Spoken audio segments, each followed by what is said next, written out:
Buenas tardes a todos y bienvenidos a este simposio. Me presento, en primer lugar, soy Concha Porras, Brand Manager de Neurasfar, compañía farmacéutica líder en enfermedades del sistema nervioso central. Antes de comenzar, quiero agradecer a Semipip, a la Junta Directiva, a todos la oportunidad que nos ofrecen de estar hoy aquí participando en su congreso, a los ponentes que amablemente han decidido participar. Unos estamos aquí y otros están en casa. Antes de presentar a la primera ponente, quiero decir que nos hace especial ilusión estar hoy aquí, ya que hablaremos de un tema tan apasionante y novedoso como es el eje microbiota intestino-cerebro, que permite explicar el papel de la microbiota en la conducta, las emociones, así como también en algunas patologías neurológicas. También se abordará el tema de los psicobióticos, que es un término relativamente reciente, para definir aquellos probióticos que han demostrado un beneficio en la salud de pacientes con trastornos neuropsiquiátricos. Quiero resaltar la relevancia creciente de estos productos en la práctica clínica habitual y demanda de los profesionales sanitarios a la industria de los mismos con la garantía de un aval científico. Entonces, por esto es el interés de la industria en trabajar en estos productos y, como digo, siempre acompañados de un aval científico. Por este motivo, hace 2 años y en el marco del último congreso presencial de la Semipip que se celebró en Granada, acordamos trabajar en este consenso que vamos a presentar hoy sobre microbiota y probióticos en sistema nervioso central, y en el que estaban implicadas 3 sociedades tan importantes como es Semipip, la Sociedad Española de Psiquiatría y la Sociedad Española de Neurología, y con la sponsorización de Neurasfar como empresa que apuesta de manera importante por esta línea de probióticos. Por lo tanto, un honor poder estar hoy aquí presentando este consenso. Y antes de dar paso a la primera ponente, quiero comentar un par de temas. Este consenso se puede descargar desde la web de Neurasfar, se puede descargar de manera gratuita, es www.neurasfar.es. Y también otro tema que quiero comentarles es que pueden hacer las preguntas a través de la plataforma que me llegarán a mí y yo se la iré pasando a los ponentes. Tenemos en esta mesa 3 ponentes, un representante de cada una de las sociedades que han participado en el consenso, y que cada uno de ellos nos va a introducir los temas abordados desde cada sociedad. En primer lugar, quiero presentar a la primera ponente, Mónica de la Fuente. Mónica es bióloga y farmacéutica. Es catedrática de Fisiología en el Departamento de Genética, Fisiología y Microbiología de la Universidad Complutense de Madrid y es la representante de Semipip. Así que muchas gracias, Mónica, por tu participación y te cedo la palabra. Gracias. Muchas gracias. Bueno, pues evidentemente yo tengo que agradecer también a Neurasfar que tuvo esa iniciativa de hacer este consenso y a las palabras de Concha Porras, con la que la verdad que ha facilitado el que hagamos todo esto de una manera excelente. Como ha dicho ella, voy a ver si me funciona el pasar. No funciona.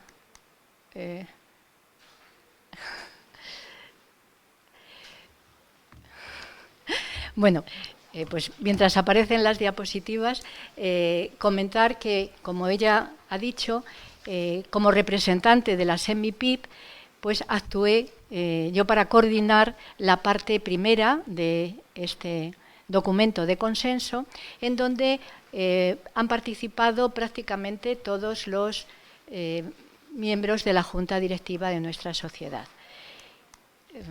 No sé qué pasa, pero no aparece la diapositiva.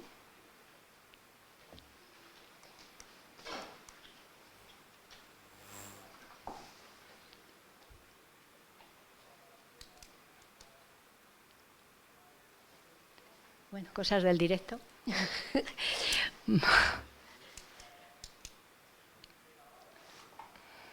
Ahora aparece, ¿no? que estaba desincronizado. Sí.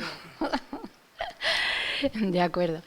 Bueno, pues entonces en esta parte de este documento yo voy a hablar de todos los primeros temas. Está ahí el sumario, esos 6 temas que están realizados por, como he dicho antes, miembros de la Junta Directiva de la SEMIPIP y que se van a centrar, lógicamente, en plasmar, como ya ha comentado antes Concha, la idea esta tan relevante que es del eje microbiota intestino-cerebro. Para ello, lógicamente, tenemos que tener en cuenta que dentro de nuestra microbiota y focalizándolo en la que es más abundante, la microbiota intestinal, de todas sus funciones, que como ya sabemos, sin esa microbiota, sin microbiota no podríamos vivir, pues vamos a destacar las 2 que aparecen en la parte inferior. Es decir, no solamente la microbiota es relevante por su función protectora, por su actividad metabólica, sino también por algo que va a ser de gran incidencia en el tema que nos ocupa, que va a permitir el desarrollo y funcionamiento del sistema inmunitario y el desarrollo y funcionamiento del sistema nervioso. Algo que no es manera de separarlos, es decir, los 2 van conjuntos.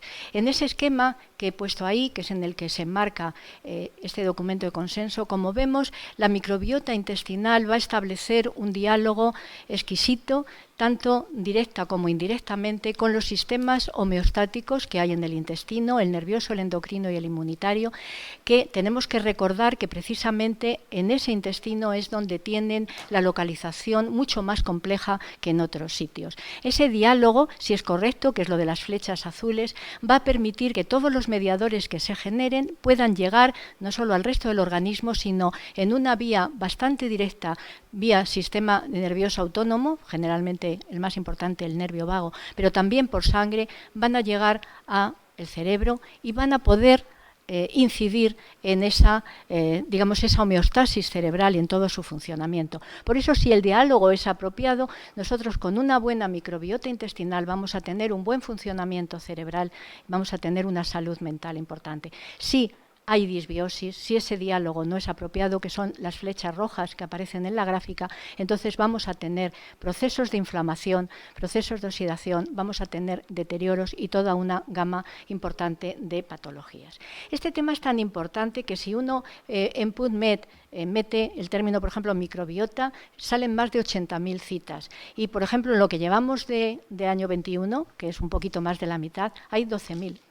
Y si metemos ya en concreto microbiota intestino-cerebro, pues nos salen solo en lo que llevamos de año 155 artículos. Es decir, es un tema relevante. Y en ese tema relevante es donde se desarrolla la primera parte de este decálogo, de esta guía, en donde vamos a poner las piezas para entender luego cómo las patologías surgen y cómo se pueden tratar.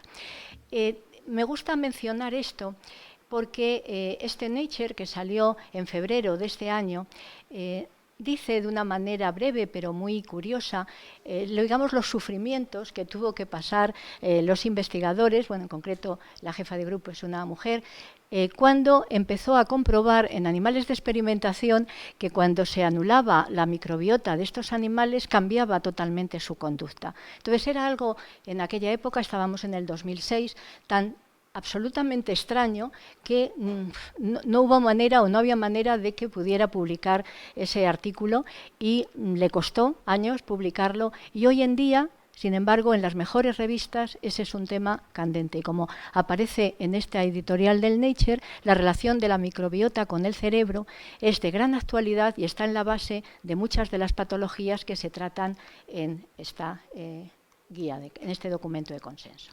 Bueno, haciendo un barrido por los temas que son, digamos, los que ponen esas piezas del puzzle de este documento y que fueron llevados por parte de nuestra sociedad SEMIPIP. El primer tema, el primer capítulo que fue realizado por Evaristo Suárez y por Abelardo Margolles, trata, lógicamente, de la microbiota autóctona. De una manera breve, actual y clara deja definido qué es la microbiota autóctona, muy importante conjunto de comunidades de microorganismos que colonizan establemente, es decir, ese término de estabilidad es muy importante, nuestro cuerpo, la piel, las cavidades abiertas al exterior, las mucosas. Nos hablan de la gran variabilidad que hay en esa microbiota dependiendo de dónde estemos. Por ejemplo, en la vagina hay un predominio absoluto de lactobacillus, etc., pero en el intestino grueso es donde más diversidad y abundancia hay. Nos hablan también de esa relación mutualista que hay entre esa microbiota y el hospedador, y nos deja muy claro esos papeles tan importantes que tienen protegiéndonos la microbiota intestinal para nuestro metabolismo y para permitir el desarrollo y funcionamiento de nuestros sistemas homeostáticos.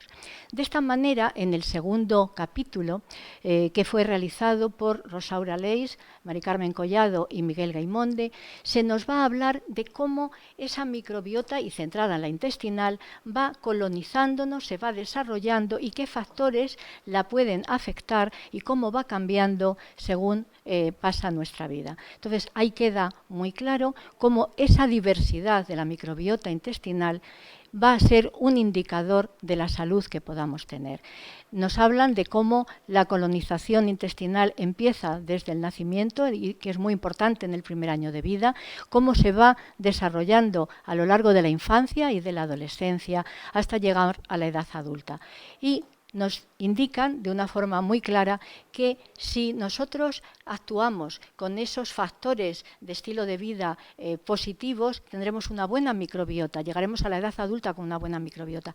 Pero si ya tenemos, pues, por ejemplo, un parto por cesárea y no por un parto natural, pues ya vamos a tener problemas en esa microbiota, la lactancia, que no sea materna, que sea artificial, que luego no tengamos una dieta apropiada, que el niño no tenga contacto con la naturaleza o que tome demasiados medicamentos antibióticos, etcétera. Todos esos son factores que van a incidir en cómo se llegue a la edad adulta con una mejor o no tan buena microbiota. Y luego también cómo eso influye en cómo se tenga esa microbiota y se haga el proceso de envejecimiento desde la edad adulta hasta el final, en donde nuestra microbiota también se modifica y, como pasa en otros aspectos de nuestra fisiología, siempre es un poquito para mal. Es decir, van perdiéndose microorganismos positivos y van aumentando los que puedan ser patógenos y nos generan oxidación e inflamación.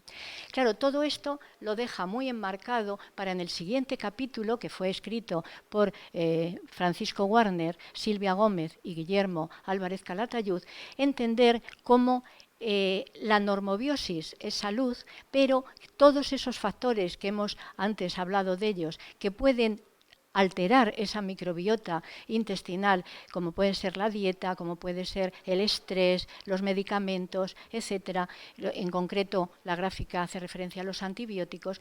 Va a poder estar en la base de que el individuo pierda salud, es decir, tenga enfermedad. Y de hecho, en esta publicación del 2017, Rojo y colaboradores indican que una disbiosis intestinal puede estar en la base de más de 100 patologías. Bueno, pues muchas de esas patologías son recogidas en la tabla que aparece en este capítulo, tanto de microbiota intestinal como de otras localizaciones. Evidentemente incide mucho más en la gastrointestinal y un poco menciono aquí lo que dijo Hipócrates, es que todas las enfermedades empiezan en el intestino, por lo menos desde luego muchas empiezan ahí. En este contexto siempre nos planteamos lo que aparece ahí, lo de el huevo y la gallina. ¿Qué es antes, el huevo o la gallina? Es decir, ¿qué es antes? ¿Uno tiene una disbiosis y entonces tiene una enfermedad, o tiene la enfermedad y aparece la disbiosis? Bueno, pues evidentemente la respuesta todavía no la tenemos muy clara. Pero evidentemente, una vez planteado la microbiota, cómo se modifica y cómo la disbiosis va a dar lugar a patologías, entra un capítulo en donde se ven los conceptos generales, las características de los probióticos, prebióticos y de otros bióticos. Entonces, este capítulo, que ha sido escrito por Juan Miguel Rodríguez, por Alfonso Clemente y por Teresa Requena, recogen de una manera exquisita las definiciones de todos estos conceptos, probiótico, prebiótico, etcétera, y nos indican su importante papel como posible restaurador de esa microbiota alterada y para poder tener también una buena salud. Un poco el símil, este símil es recogido, el de la parte izquierda aparece en el documento de consenso, el de la parte derecha es una gráfica que pone muchas veces nuestro compañero Juan Miguel Rodríguez, un poco intentando explicar el beneficio de los probióticos. Y entonces dice que ante una disbiosis, que es muy fácil tenerla, por lo que digo, dieta, estrés, medicamentos, etcétera, nuestro intestino quedaría, en lugar de ese campo florido, hay que recordar que antes nos hablaba de microbiota, sino de microflora, bueno, pues ese campo florido se queda desierto, ¿no? Es devastado. Entonces se puede recuperar de forma, digamos, natural, pero siempre va a estar mucho más anárquico y va a ser mucho más fácil repoblarlo con esas semillas que representan los probióticos que podemos introducir. Entonces todo esto está tratado en este capítulo, como también conceptos importantes de prebióticos que son imprescindibles para que también actúen bien los probióticos, también el concepto de simbiótico y otros bióticos que están apareciendo y que son también importantes conocer, los paraprobióticos, los postbióticos. En el siguiente capítulo, en donde lo he escrito yo misma y José Manuel Martín Villa, aquí lo que tratamos de plasmar es la base para poder entender el eje microbiota intestino-cerebro. Es decir, hablamos de cómo para mantener la salud es necesario tener esa buena homeostasis, ese buen equilibrio funcional. Y eso lo vamos a conseguir gracias a los sistemas homeostáticos que tenemos, el nervioso, el endocrino y el inmunitario. No solo a cada uno de ellos, sino también a que se comuniquen adecuadamente para, en conjunto, tener esa homeostasis y tener, por tanto, esa salud. Por eso, la ciencia que estudia esa relación, esos sistemas homeostáticos, la psiconeuroinmunoendocrinología, se le ha denominado también la ciencia de la salud. Por eso, en este capítulo plasmamos primero esa serie de conceptos para después pasar a entender el eje microbiota intestino-cerebro, porque esa microbiota intestinal va a poder dialogar con esos sistemas homeostáticos que tenemos en el intestino y todo ese consecuencia de ese diálogo va a poder llegar, como vemos ahí, vía sanguínea, vía nerviosa a nuestro cerebro y cambiar, modificar su funcionamiento, también su estado homeostático. Como ese eje es bidireccional, todo lo que nos suceda a nivel cerebral, estrés, emociones, etcétera, podemos entender que llega a nuestro intestino, modifica su funcionamiento y modifica nuestra microbiota. Pues en este capítulo también plasmamos este esquema para poder entender cómo el que nosotros tengamos ese buen diálogo entre microbiota y los sistemas homeostáticos que nos permitan vivir bien, llegar a una gran longevidad saludable, nosotros hemos tenido que contar con los genes de cada individuo, pero también con el ambiente y con los factores de estilo de vida. Y eso a lo largo de toda nuestra existencia. Desde que somos fetos, nuestros genes y nuestro ambiente están incidiendo en cómo tengamos esos sistemas homeostáticos. Y luego cuando nacemos y además incorporamos en ese, digamos, bucle a la microbiota, como hemos dicho antes, pues en ese diálogo van a intervenir genes y factores de estilo de vida. Entonces, es entendible que dado que cada uno tiene sus genes, cada uno tiene su ambiente y su estilo de vida, cada persona tiene lo que podemos llamar una microbiota biografía, lo mismo que tiene su psiconeuroinmunobiografía. Por eso no hay dos personas que sean iguales. Si esa trayectoria la hacemos bien, tenemos salud, longevidad saludable, pero si no, si tenemos disbiosis, se alteran ese diálogo, se alteran los sistemas homeostáticos, tenemos enfermedad y morimos antes. Y en esa base de disbiosis no tenemos que olvidar la oxidación y la inflamación que está allí subyaciendo. Todo esto da paso al último capítulo de esta parte, que fue escrito por Silvia Alborleya, en donde se ven cómo ese eje microbiota intestino-cerebro va cambiando a lo largo de la vida, ese diálogo va cambiando a lo largo de la vida, qué factores inciden, como se ve en la gráfica de la derecha, en ese eje, insisto, eje bidireccional, cómo esos factores inciden desde el ritmo circadiano, la dieta, la actividad física, los medicamentos, la contaminación del ambiente, etcétera, y evidentemente eso va a hacer que tengamos una microbiota alterada, menos o más alterada, que tengamos salud o no salud. Y por lo tanto, todos esos factores van a después tener una repercusión en hechos que destacan el funcionamiento del sistema nervioso, como es el tema de la conducta, tanto alimentaria, de apetito, la memoria, el aprendizaje, el comportamiento social, la adicción. Y la autora pone al final un esquema de cómo todo eso puede llevar a toda una serie de enfermedades mentales y neuronales, donde cita toda una serie de patologías que luego se van a ir viendo en los siguientes apartados de este documento de consenso. El autismo, la esquizofrenia, depresión, ansiedad, Alzheimer, Parkinson, TDAH, trastornos bipolares, esclerosis múltiple, la lateral amiotrófica, etc. Entonces, para terminar, comentar que al final de este documento de consenso se hizo un decálogo en donde cada una de las 3 sociedades emitió una especie de resumen de la parte correspondiente en 3 puntos. De manera que estos son los 3 puntos que resumen todo lo que he comentado hasta ahora, recogiendo la parte de aportación de Semipid. Luego hay otros 3 puntos para la Sociedad de Psiquiatría Biológica y otros 3 para la de Neurología. Y al final, el último punto del decálogo fue, digamos, un punto de consenso general y de proyección de lo que significaba este esfuerzo que habíamos hecho por plasmar aquí lo que había hasta estos momentos en el ámbito de este eje microbiota, intestino, cerebro y la salud mental. Pues muchas gracias por su atención. Indicar que este es un tema, como ya ha dicho Concha Porras, tan apasionante que en el fondo nada más hemos visto hasta ahora la punta de ese gran iceberg y que evidentemente hemos empezado a abrir camino, pero que nos queda mucho camino para seguir haciendo. Y entonces, pues nada, animo a todos a que sigan en este campo tan interesante. Muchas gracias por su atención. Muchas gracias, Mónica. Muchísimas gracias por ajustarte también al tiempo. Creo que ha sido una exposición espectacular. A mí me encanta cuando lo oigo hablar y decir así de corrido, psico, neuro y no, a mí no soy capaz. O sea, lo dice de una manera que además me encanta como lo explica. La he escuchado muchas veces, pero siempre aprendo de ella, ¿no? Entonces voy a pasar al siguiente ponente, Manolo Martín, es psiquiatra, director médico de los Centros Hermanas Hospitalarias en Navarra y País Vasco y autor del Consenso, que participa representando a la Sociedad Española de Psiquiatría Biológica.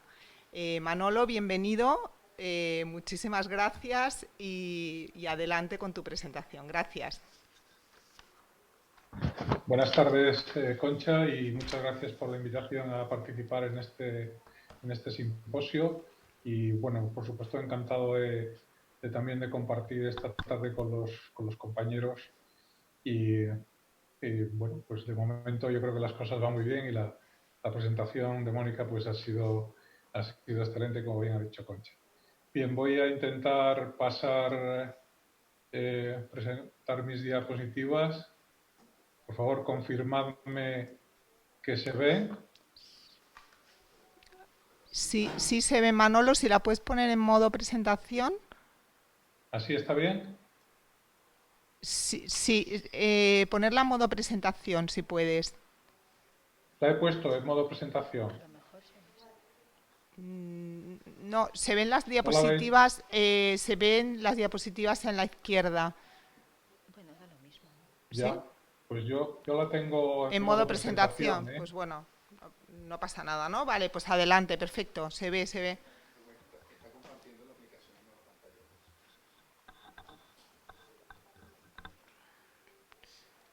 Manolo.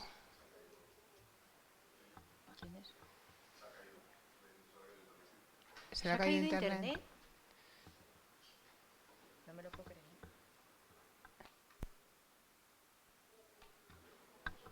Creo que hay un problema técnico, si no pasamos al siguiente ponente, ¿vale? Sí. Pues voy a presentar al siguiente ponente, que es el representante de la Sociedad Española de Neurología, Francisco Francés, bienvenido. Francés es neurólogo de la Unidad de Neuroinmunología del Hospital Universitario de la Fe de Valencia.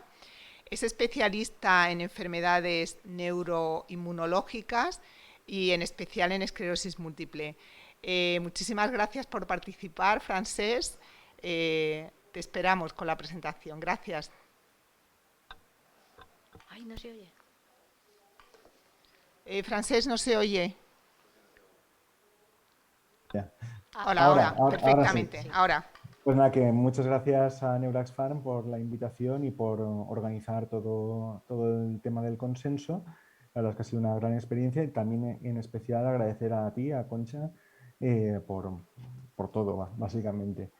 Y nada, vamos a empezar con la presentación. A ver, compartir. A ver si no tenemos el mismo problema. ¿Se ven bien las diapositivas? Sí, se ve perfecto, Se ve bien. Francesc. Perfecto, pues nada. Pues estoy actuando ahora en representación del Comité Científico de la Sociedad Española de Neurología y como han comentado previamente, pues esto es un proyecto que se planteó hace cosa de, al menos a mí, hace cosa de un año, de hacer un documento de consenso entre distintas sociedades científicas sobre el papel de la microbiota y el uso de probióticos o prebióticos en distintas enfermedades, en este caso neurológicas. Y se me ofreció el coordinar esta obra. He tenido la suerte de contar con excelentes profesionales que resumo aquí. El tema es muy extenso y obviamente no se puede abarcar todas las enfermedades neurológicas, pero creo que sí que se ha hecho una buena labor de revisión de toda la bibliografía que exista hasta el momento. Esta obra no tiene el valor de un metaanálisis ni mucho menos, pero sí de una revisión bibliográfica y de la cual pues, podremos extraer algunas conclusiones. Empezaremos con el trabajo de la doctora Gómez Eguilaz, que es especialista en neurología del Hospital de San Pedro de Logroño. Aparte ha publicado tiene bastantes publicaciones acerca de la microbiota, el papel de la microbiota en epilepsia. Y en este caso, ella y sus colaboradores hicieron el capítulo de enfermedades cerebrovasculares y epilepsia. A modo de recordatorio, comentar que el ictus o el infarto cerebral es la primera causa de mortalidad en mujeres y la segunda en varones en nuestro país, en nuestro medio, con una incidencia de más de 250 casos por 100.000 habitantes y año. La mayor parte de los casos son isquémicos, mayormente aterotrombóticos. Y por tanto estamos hablando de una enfermedad que es la arteriosclerosis, que es una enfermedad más general, con factores de riesgo que son potencialmente modificables como la hipertensión, la obesidad, el sedentarismo, la dislipemia o el tabaquismo. Por otro lado, en este capítulo también se aborda la epilepsia. La epilepsia tiene una prevalencia de casi el 1% de la población y hablar de epilepsia no es hablar de una única enfermedad, sino de un compendio de enfermedades que pueden abarcar más de 150 síndromes. A pesar de los tratamientos actuales, hasta un 30% de los casos o más pueden ser fármacos resistentes, definido esto como aquellos pacientes que precisan de 2 o más medicaciones para el control de las crisis o algunos de ellos incluso con un control parcial de las mismas. Pues bien, la microbiota parece tener una influencia en los factores de riesgo, sobre todo con la hipertensión arterial, y de hecho parece que es un vector necesario para el desarrollo de la misma. Tiene implicaciones, la microbiota está implicada en la saciedad e incluso en la regulación del metabolismo energético y de la termogénesis. Y su alteración o su desbiosis puede hacer una disfunción endotelial, produciendo un desbalance en la producción de factores vasodilatadores o vasoconstrictores, como pueden ser la producción de los ácidos grasos de cadena corta y sulfuro de hidrógeno, que son más vasodilatadores, o el N-óxido de trimetilamina o los indoles, que harían lo contrario. No solo eso, sino que también los cambios en la composición de la microbiota pueden afectar al pronóstico del ictus. Al menos en modelos animales se ha observado que los cambios en microbiota modifican el tamaño del infarto y por otro lado los cambios en la composición de la microbiota pueden actuar en la permeabilidad de la barrera intestinal y por tanto producir fenómenos de translocación bacteriana y esto producir efectos proinflamatorios y disfunción endotelial secundaria, con lo cual eso podría agravar el pronóstico de los infartos cerebrales. Existen hasta el momento muchos estudios acerca del papel de la microbiota o de probióticos en el infarto, en el ictus agudo, en concreto, pues incluso un metaanálisis de hasta 14 ensayos clínicos con más de 700 pacientes que muestra algún resultado sobre la hipertensión, eso sí, bastante discreto, y parece que dependiente de la población. Es posible que haya otros factores de tipo genético que influyan en el cómo influye la microbiota sobre el control de la hipertensión arterial. Parece que hay un mayor efecto de la modificación de la microbiota, el añadir, digamos, suplementar con probióticos en población europea frente a la asiática. Y por otro lado, también hay que decir que la microbiota no solo tiene un papel a la hora del metabolismo, sino también el metabolismo de ciertos fármacos. Eso también lo veremos con la epilepsia. Y por tanto, puede modificar la respuesta de los fármacos con efecto cardiovascular. ¿Vale? De hecho, pues parece que aumenta o desciende la eliminación de hasta más de 40 fármacos relacionados con las enfermedades cardiovasculares. Y por tanto, podría también modificar la respuesta a los antihipertensivos. Por otro lado, en modelos animales, la microbiota parece tener un efecto neuroprotector, dado que algunas poblaciones bacterianas tienen un perfil antiinflamatorio, como el Bacillus coagulans, Enterococcus faecium, etc., que parece que contribuyen a disminuir el factor de necrosis tumoral alfa e incluso en modelos animales la disminución del tamaño del infarto con bifidobacterias o lactobacillus. En cuanto a la epilepsia, decir que parece que la microbiota influye en cómo se transportan los fármacos antiepilépticos al cruzar la barrera hematoencefálica, y eso puede tener relación con ciertas especies consideradas raras como Rominococcus. También, como os ha comentado antes, la translocación bacteriana puede inducir fenómenos proinflamatorios por la vía TH17 y por el aumento de citoquinas proinflamatorias, y esto podría también influir en las crisis epilépticas. También el desarrollo de especies que son facilitadoras de GABA, como Bifidobacterium o Lactobacillus, podrían influir en el control de las crisis. También decir que algunos productos que producen estas bacterias, como los ácidos grasos de cadena corta, tienen efectos pleiotrópicos que también podrían influir. Y por otro lado, también, como también se habrá comentado, la alteración del eje hipotálamo hipófiso adrenal en relación con el estrés, pues tiene que ver con la liberación de ACTH y cortisol, y esto tiene un efecto sobre el control de las crisis. Por tanto, la microbiota podría tener un efecto de mediador de efecto en ciertas terapias, como la dieta cetogénica, que es una dieta en la que se restringe mucho los hidratos de carbono y por tanto la producción de cuerpos cetónicos parece, por mecanismos que aún no se entienden bien, el control de crisis en ciertas epilepsias farmacoresistentes, sobre todo en la infancia, y parece que la microbiota podría tener algún mediador de efecto. Por otro lado, algunas crisis febriles, como por ejemplo las inducidas por rotavirus, la microbiota podría tener algún papel en la prevención de crisis, aunque el nivel de evidencia es bastante escaso. Son estudios sin grupo control y de momento que se haya revisado, solo existe en el momento actual un ensayo clínico en marcha sin grupo control de trasplante de heces para la epilepsia fármaco-resistente. El siguiente capítulo del doctor García López y el doctor Lainez, que es el presidente de la Sociedad Española de Neurología y especialista en cefaleas del Hospital Clínico de Valencia, que hablarán del papel de la microbiota en la migraña y el dolor crónico. Aquí habría que hablar de varias cosas. Por un lado, que el metabolismo de los neurotransmisores, como la vía triptófano y su metabolito de degradación, que es la quinurenina, podría tener mucho que ver, y por tanto la disregulación la disbiosis intestinal podría disregular todo este sistema, ¿vale? Por lipopolisacáridos bacterianos, etcétera, que podrían tener efecto vascular en la inducción de las crisis de migraña. Por otro lado, la vía del péptido relacionado con el gen de la calcitonina, que es una vía actual de tratamiento de la migraña, también podría tener alguna relación. Se conoce que hay una modificación de la microbiota en la migraña, por una disminución de la alfa diversidad, un aumento de firmicutes, como las especies de Clostridium, y por tanto aumentan las vías de degradación del triptófano en quinigrelina y disminuyen los ácidos grasos de cadena corta. ¿Vale? Y todo esto pues, también pueden tener relación con otras enfermedades como el Helicobacter pylori, el síndrome de intestino irritable, la celiaquía, etc.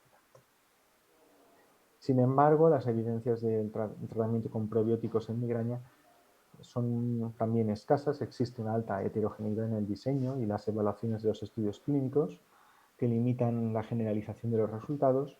De momento hay una revisión sistemática reciente de 2019 en la que analizan 68 estudios, pero que finalmente en el metaanálisis solo pueden meter 2, con lo cual no pueden hacer un estudio de metaanálisis.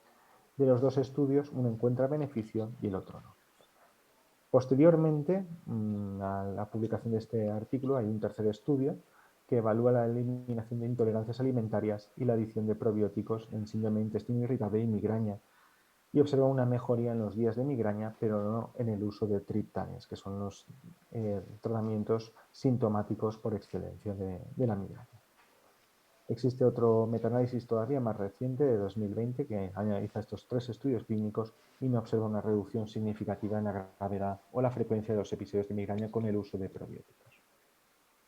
En cuanto al dolor crónico, existen mecanismos de sensibilización al dolor, estamos hablando de la fibromialgia, etcétera, en el que pues, probablemente los lipopolisacáridos bacterianos pueden incrementar la sensibilidad al dolor vía el Toll-like receptor 4, y hay cambios en la composición de la microbiota en la fibromialgia descritos.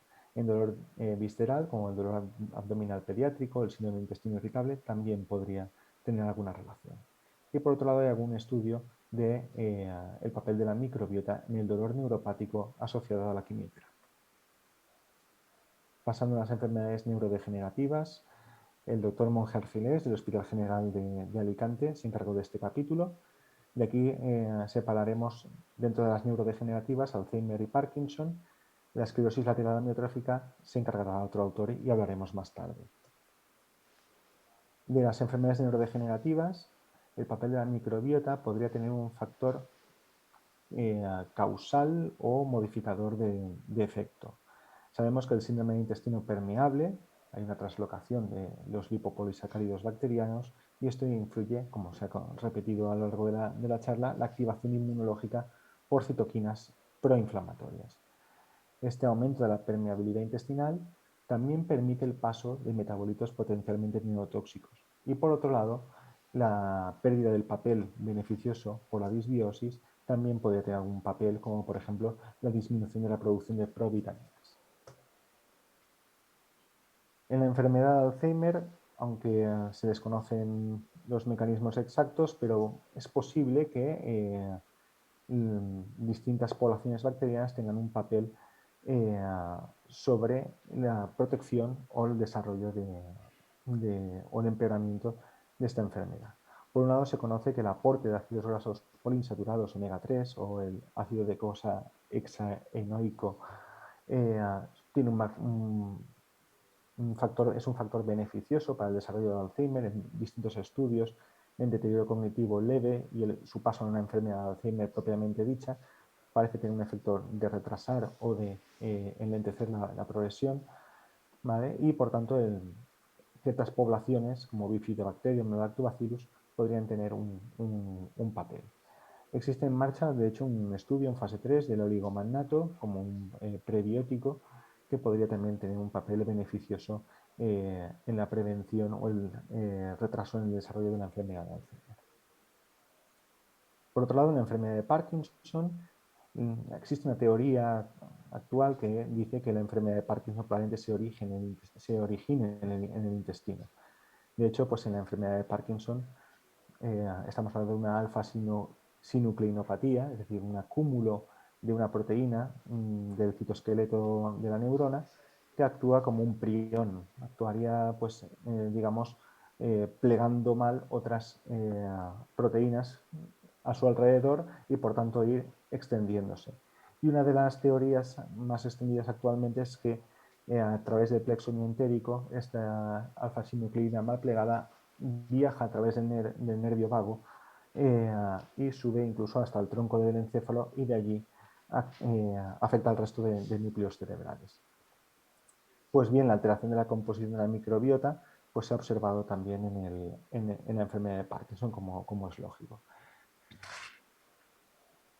Pasando al siguiente capítulo, en la esclerosis múltiple y enfermedades autoinmunes del sistema nervioso central, la doctora Alcalá Vicente y la doctora Gil Perotín del Hospital Universitario de la Fe y de mi servicio pues, se encargaron de este capítulo. La esclerosis múltiple es una enfermedad autoinmune crónica del sistema nervioso central que afecta en especial a la sustancia blanca, pero no exclusivamente a ella, en la que se produce un fenómeno clave que es la desmielinización de los axones, es decir, la pérdida de las vainas de mielina de los oligodendrocitos. Esto se produce por mecanismos desconocidos en las que el sistema inmune produce un ataque directamente sobre la sustancia blanca del cerebro, tronco, médula y nervios ópticos y por tanto produce una serie de síntomas a los pacientes. Como en toda enfermedad autoinmune, como en la enfermedad de Crohn, etcétera, pues también se ha visto que existen algunas especies que podrían inducir mayor activación del sistema inmunológico y por tanto inducir más ataques de tipo autoinmune sobre esto. Existen muchísimos estudios para esta enfermedad, sobre todo son estudios de caso control, ¿vale? En el que pues, parece que hay mayor predominio de ciertas especies sobre otras respecto a controles sanos. A modo de ejemplo, por ejemplo, hay más prebotelas en esclerosis múltiple frente a controles, ¿vale? De forma consistente en muchos estudios, mientras que otras especies como Akkermansia, Metanobrevibacter, etcétera, parece que están más en controles respecto a pacientes. A día de hoy, y a pesar de los estudios, no conocemos bien cuál es el papel que desarrollan estos cambios en la microbiota, pero desde luego ponen de manifiesto que es un tema bastante complejo. Y que la relación de la microbiota intestinal con la esclerosis múltiple puede influir a distintos niveles en múltiples factores implicados en la patogenia de la enfermedad. Y esto es algo muy interesante. Aunque las intervenciones dietéticas y el uso de probióticos no han sido efectivos hasta el momento en humanos, el trasplante de microbiota fecal se presenta como un método no invasivo y seguro de modificación de los microbiomas en enfermedades autoinmunes, incluida la esclerosis múltiple. Y de hecho, pues a día de hoy pues, tenemos algún proyecto de investigación en la Red Española de Esclerosis Múltiple sobre la microbiota y esta enfermedad. Y por último, abordaremos la esclerosis lateral amiotrófica, que en este caso el doctor Vázquez Costa, también del Hospital La Fe, fue el autor. La esclerosis lateral amiotrófica es una enfermedad neurodegenerativa que afecta a las neuronas motoras, tanto del cerebro como de la médula espinal, y produce una parálisis progresiva del paciente y finalmente fatal para el mismo. Tiene una incidencia de 1 o 2 casos por cada 100.000 habitantes año y es una enfermedad pues, que inexorablemente conduce a la muerte. Se desconoce también por qué se produce esto y la hipótesis más, digamos, más actual es lo que se llama una hipótesis multistep o multipaso, en la que una serie de factores genéticos predisponentes y otros ambientales precipitantes condicionan la aparición de la enfermedad. Se ha dicho que hasta 6 o 7 tienen que ocurrir de 6 a 7 impactos o eventos vitales en este sentido para que se produjese la enfermedad. Es decir, digamos una serie de eventos a nivel general que hace que en un momento dado se manifieste esta enfermedad.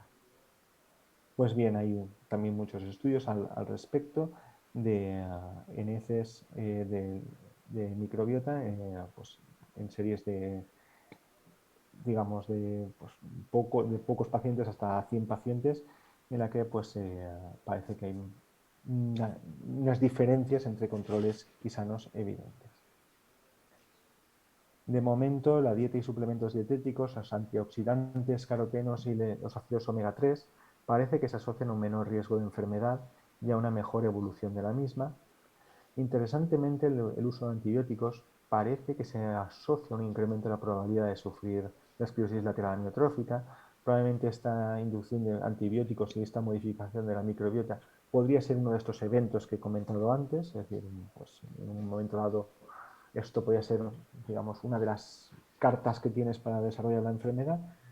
Y el uso de probióticos, hay un ensayo doble ciego no concluyente y uno actualmente en marcha y también otro en marcha de trasplante fecal. Es decir, que se sigue investigando sobre esto. En conclusión y para terminar, el papel de la microbiota en la homeostasis es complejo, tiene implicaciones que van desde la regulación del sistema inmune, el metabolismo de los neurotransmisores, la biodisponibilidad de fármacos, el desarrollo de neurotoxinas que favorezcan o agraven un proceso morboso que desemboque en una enfermedad neurológica. Existe una asociación, de momento no sabemos si causal o casual, entre la alteración en la composición de la microbiota intestinal y el desarrollo de diversas enfermedades neurológicas. Los posibles efectos beneficiosos, por desgracia, de los pre o probióticos no se han establecido de manera concluyente en ninguna enfermedad neurológica, con lo que a día de hoy no podemos establecer recomendaciones de su uso como terapias sintomáticas, bien para la prevención o para la modificación del curso de enfermedades neurológicas de índole neurodegenerativa o disinmune.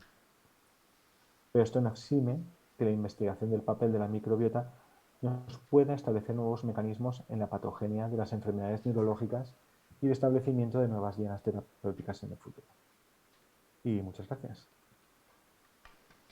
Muchísimas gracias, Francesc. Creo que bueno, has explicado muy claramente, ¿no?, cuál es el posible papel de la microbiota en la relación con las enfermedades neurológicas. Hay mucho camino por recorrer y esperamos que se investigue mucho y que podamos dar respuesta a muchas dudas, ¿no?, existentes todavía. Muchas gracias. Hemos recuperado al doctor Manolo Martín, psiquiatra, representante de la Sociedad Española de Psiquiatría Biológica. Lo tenemos aquí, Manolo. Venga, Adelante, sí. gracias. Sí, pido perdón por estos problemas. Bueno, no, muchas gracias por tu presentación, Concha, y también a la sociedad por este simposio y, por supuesto, a mis compañeros de mesa. Voy a ser muy breve y porque tengo miedo de que se vuelva a perder y no voy a poner diapositivas porque también tengo miedo porque antes se perdió justo cuando estaba intentando compartir, así que voy a ahorrarme todo eso. Bien, por lo tanto voy a dar una serie de mensajes generales que a mí me parecen los más importantes que surgen del consenso. Y yo creo que en este momento hay que destacar primero el hito histórico, ¿no?, que supuso el trabajo de 2013 de Biological Psychiatry del grupo de CORE, de Dinan, Statton y Tryan, cuando acuñaron el concepto de psicobiótico, y que realmente, aunque se basaba en una investigación muy importante realizada con anterioridad, pero es el que abre la puerta, ¿no?, al momento que se está viviendo en este momento tan interesante, ¿no?, sobre la relación entre la microbiota y la disbiosis y la enfermedad mental. Yo creo que las bases fisiopatológicas, en cuanto a la alteración del eje intestino-cerebro, etcétera, están bien claras, y también en que realmente el problema, o sea, el hecho central es que en el intestino se producen toda una serie de elementos que influyen directamente en el funcionamiento del cerebro, ¿no?, a través de las vías clásicas ya establecidas, pero realmente los sistemas de neurotransmisión más importantes que sabemos que afectan a la enfermedad mental, sistema GABAérgico, sistema noradrenérgico, dopaminérgico y serotonérgico, están influidos por esta disbiosis. Y por lo tanto, los elementos que influyen alterando esta disbiosis, porque la dirección es bidireccional, pues realmente acaban contribuyendo a la aparición o a la prolongación de la enfermedad. Y bueno, yo creo que el elemento clave, ¿no?, son la gran cantidad de trabajos que relacionan claramente el estrés, es un factor común a la enfermedad mental, en el sustrato de la enfermedad mental, y a la disbiosis. ¿Qué ventajas tendrían, y es por lo que esto sería tan interesante para la psiquiatría en este momento? Bueno, pues porque realmente el tratamiento con probióticos, con psicobióticos, tiene una serie de ventajas potenciales muy importantes. Los probióticos son sustancias muy seguras y con pocos efectos secundarios, salvo quizás en sujetos inmunodeprimidos. Y esto es un gran contraste con los problemas que generan muchas veces los psicofármacos convencionales, en los cuales bueno, hay unas tasas muy altas de efectos adversos, en su mayoría leves o transitorios, pero que realmente están ahí y se relacionan directamente con el cumplimiento terapéutico, de forma que hasta un 40% de los pacientes podrían tener en algún momento algún tipo de efecto adverso de alguna naturaleza. Algunos graves, como pueden ser, ¿no?, el síndrome metabólico con los antipsicóticos, etcétera, etcétera. Pero hay otro hecho también muy interesante que quiero destacar, y es que el uso de psicofármacos se asocia al estigma ligado a las enfermedades mentales y a su tratamiento. Yo creo que este es el problema sociológico fundamental de la enfermedad mental, este estigma, este rechazo social, que no solamente se genera en el ambiente, existe también autoestigma en la propia persona que padece alguna enfermedad mental y que le hace rechazar todo aquello que está relacionado con la misma, entre ellos la utilización de psicofármacos. Esto hace que, bueno, pues que la persona que toma algún psicofármaco pues desarrolle un temor a ser percibido como alguien emocionalmente débil, o como alguien que puede desarrollar una dependencia al psicofármaco y, por lo tanto, como digo, interferir con el cumplimiento terapéutico. En este sentido, los probióticos son sustancias mucho más exentas, y, por lo tanto, si llegáramos a desarrollar una evidencia sólida de su eficacia en este tipo de problemas, pues realmente sus ventajas serían muy importantes. En estos momentos, y es bueno, algo que se desarrolla claramente en los capítulos que hemos tratado, hay ya investigación sobre el uso de probióticos en una larga serie de enfermedades, de trastornos mentales, desde los trastornos bipolares, esquizofrenia, trastornos del espectro autista, trastorno por déficit de atención e hiperactividad, ansiedad, depresión, trastorno obsesivo-compulsivo, síndrome de estrés postraumático, etcétera. O sea, la anorexia, trastorno de la conducta alimentaria, o sea, el espectro es realmente amplio. ¿Qué sabemos de estos trabajos? Bueno, estos trabajos confirman la hipótesis previa de que realmente en estas patologías hay una disbiosis. Confirman también que la administración de probióticos en general no tiene efectos adversos y se asocia a una serie de beneficios, pero todavía hay que decir que la evidencia hay que consolidarla. Es decir, los trabajos son muy diversos, con outcomes muy distintos, sobre muestras muy diferentes y predominan, aunque ya hay un número importante de estudios clínicos, pero predominan claramente los estudios de tipo abierto sin una base metodológica muy sólida. Hay patologías en las que la situación está más avanzada. Podemos hablar, por ejemplo, de los trastornos del espectro autista. Podemos hablar, por ejemplo, de la depresión, que cuenta ya con varios ensayos clínicos bien realizados, o de la ansiedad. Pero en conjunto, como digo, todavía hay esta falta de evidencia.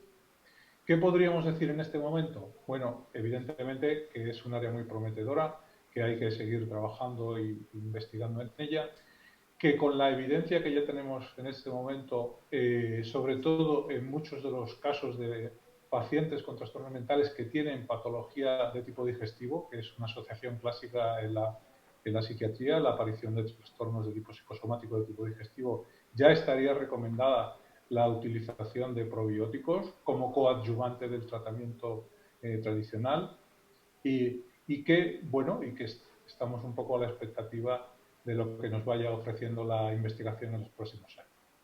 Muchas gracias por vuestra atención. Muchas gracias, Manolo. Yo creo que ha sido un muy buen resumen y como nos quedan 5 minutos, he seleccionado 3 preguntas, una para cada uno. Empiezo por ti, Manolo, no sea que se nos vaya a caer la conexión otra vez. Entonces, a mí me gustaría que nos contaras desde tu experiencia y desde tu visión también un poco a futuro, ¿no?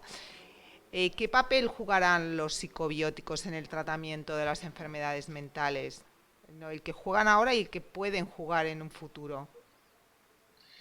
Bueno, yo creo que desde luego, como ya he dicho, yo creo que en este momento ya habría una indicación para utilizarlos como coadyuvante en aquellos casos, ¿no?, en los que aparecería una patología digestiva de forma concomitante con enfermedad mental. Y esto es mucho más frecuente de lo que parece. O sea que casos de alteraciones de la regulación del ritmo intestinal, desde estreñimiento a otro tipo de alteraciones, son muy, muy frecuentes en las personas, también por el efecto específico que tienen los psicofármacos sobre el tubo digestivo, ¿no? Que es un aspecto también que habría que considerar en esa disbiosis, ¿no? Que aparece en estos pacientes. Por lo tanto, yo creo que eso ya es algo que podemos recomendar. De cara a futuro, bueno, yo creo que realmente lo que vamos viendo es prometedor. Hay algunas patologías en las que ya los pasos son más sólidos. He hablado antes de la depresión, también de la ansiedad. Los trastornos de la conducta alimentaria también parece que van ganando en interés. Y por lo tanto, bueno, yo creo que en un futuro sí que podemos ver un uso mucho más sistemático, ¿no?, de estas sustancias como coadyuvante de los psicofármacos. Yo creo que lo que falta son ensayos clínicos rigurosos, ¿no? En los que vayamos poniendo un poco más control, ¿no? A la hora de ya recomendar sustancias concretas, ¿no? Porque todavía yo creo que las recomendaciones que hacemos en este sentido son demasiado amplias. Sí, muchísimas gracias, Manolo. Francés, a mí me gustaría que nos dijeras en qué patologías ves más inminente una investigación o ves más adelantada una investigación, de tal manera que en un futuro próximo podamos tener conclusiones o recomendaciones o ese aval que se va buscando. ¿Qué es lo que ves más adelantado en el mundo de las patologías neurológicas? Pues es una buena pregunta. En principio, yo creo que en este momento en enfermedades neurodegenerativas y en enfermedades de tipo neuroinmunológico es donde yo creo que hay más interés por el papel del sistema, no solo del factor neurológico, sino del factor externo, del factor inmunológico, sobre el origen de ciertas enfermedades, como por ejemplo la esclerosis múltiple u otras enfermedades asociadas, y también el papel que influye la inflamación en ciertas enfermedades neurodegenerativas, como es el Alzheimer o como es, por ejemplo, la esclerosis lateral amiotrófica. ¿Vale? Que es donde yo veo que está focalizada todo en este momento las investigaciones. Como he comentado, ahora mismo, por ejemplo, en la Red Española de Esclerosis Múltiple hay un programa exclusivo de microbiota, por ejemplo. ¿Vale? Y pues existe digamos, bastante interés en los grupos. No los conozco de primera mano, pero sí por la relación, como por ejemplo con el doctor Vázquez y demás, de que hay mucho interés en, por ejemplo, la esclerosis lateral amiotrófica y el papel de la microbiota en esta. Muchas gracias, Francés. Ahora voy a leer una pregunta que me han pasado para Mónica, que es un poco larga. Dicen que en base a lo que has comentado, podría implicar que se podría recomendar a un paciente la ingesta de probióticos dependiendo las deficiencias de acuerdo a sus características de vida. Por ejemplo, si un recién nacido por cesárea, iniciarle ciertas cepas que no obtuvo al pasar por el canal vaginal. Es muy larga la pregunta, pero bueno, creo que, sí. Bueno, que no la vas a contestar fenomenal. No, quiero decir, a nivel clínico conozco menos, ahí los clínicos saben más, pero bueno, sí que evidentemente hay una cierta focalización a, digamos, suplir de lo que se carece por las cosas. Ahora, ¿cómo se ajusta lo que tú puedes recomendar a un déficit concreto? Eso todavía está por ver. Cuando has comentado lo del parto, no sé si recuerdas los experimentos de Dolores diciendo que el niño que sale por cesárea le pasa la toallita que previamente ha pasado por la vagina de la madre para poderle aportar ciertas digamos, microorganismos que se los ha perdido por... ¿Sabes lo que te digo? Es decir, que sí que hay aportaciones de que es necesario. Aquí está en la sala el doctor Guillermo Álvarez Cadeo, que sabe lo que hay que darle a los niños cuando tienen, ¿sabes?, ciertas carencias. O sea que evidentemente sí que hay y sí que se puede, digamos, acotar, pero... no sé lo que opina él, pero yo creo que todavía queda mucho como para perfilar una indicación concreta Guillermo, para cada si nos caso. puedes decir algo más, seguro que algo nos A aportas de nivel gran clínico, valor. seguro. Todos sabemos que evidentemente los partos por cesáreas o cuando no se toma lactancia materna, pues provocan es más frecuente que tengamos una microbiota alterada que cuando se hace de la manera más natural. Pero realmente no sabemos de momento cuál es la microbiota buena, sana, saludable, eubiótica y cuál es la mala. Todos son conjeturas, o sea que de momento no tenemos la manera de medir qué es lo que nos falta para dar algo. Yo creo que son trabajos que están en investigación, pero que todavía no tenemos respuestas para eso. No es tan simple como parece. Sí, sí, desde luego, que hay muchas respuestas, ¿no? Claro. Pues bueno, se nos acaba el tiempo. Yo solamente, bueno, por supuesto agradecer a los ponentes, a Semipip, a las 3 sociedades, como decía Manolo, este hito, ¿no? De que se hayan podido reunir estas 3 sociedades. Y lo que sí que puedo decir es que este es un documento vivo, que así nació, para que fuera un documento vivo. Como ha dicho la doctora de la Fuente, no sé cuántas publicaciones ha habido ya en el 2021, que seguramente cuando cojamos el documento ya tendremos que actualizarlo, y eso es lo que vamos a hacer.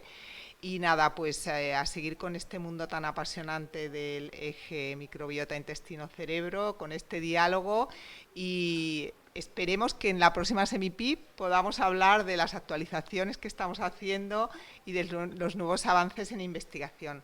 Nada, muchísimas gracias a todos y nos vemos pronto en otra Semipip. Gracias. Adiós.